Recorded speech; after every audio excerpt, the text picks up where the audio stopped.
موعد وصول لاعبي منتخب مصر أرض الوطن، وحفلة تنتظرهم، وتكريم رئاسي، وهدايا من رجل أعمال. بس قبل ما ندخل في التفاصيل اعمل متابعة للصفحة دلوقتي عشان يوصل ليك كل جديد.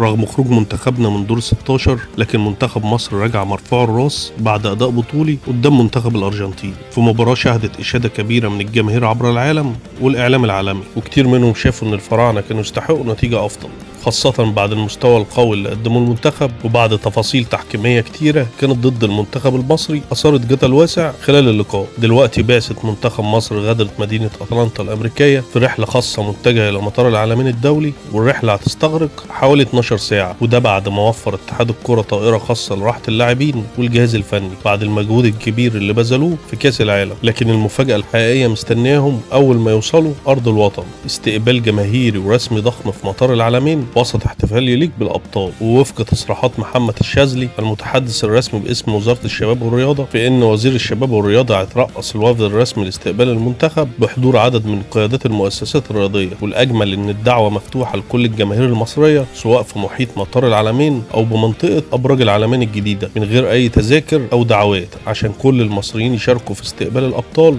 ويعبروا عن فخرهم باللي قدمه لاعبي المنتخب المصري. وبعدها هتتجه الأنظار الاحتفالية الكبرى منتظرة في أبراج العالمين وسط توقعات بتكريم رئاسي من الرئيس عبد الفتاح السيسي تقديرا للمشوار التاريخي والأداء المشرف اللي قدمه المنتخب المصري في كأس العالم، في رسالة واضحة بتأكد دعم الدولة لأبطالها. ولسه المفاجأة ما خلصتش، المهندس جرجس يوسف رئيس مجلس إدارة شركة جي كوميونيتيز أعلن عن هدايا استثنائية للاعبين والجهاز الفني، حيث سيحصل كل لاعب بالإضافة للكابتن حسام حسن والكابتن إبراهيم حسن على شاليه فندقي بإطلالة مباشرة على البحر داخل مشروع جميلة بالساحل الشمالي. وفي النهاية تحية لأبطال منتخب مصر، رجعتوا من المونديال وانتوا كسبانين احترام العالم كله، والمصريين مستنيينكم يستقبلوكم استقبال الأبطال. وبكده وصلنا للنهاية. لو انت مهتم بأخبار المنتخب المصري الكرة العالمية اعمل متابعة للصفحة عشان يوصل لي كل جديد. كان معكم حسن سعيد.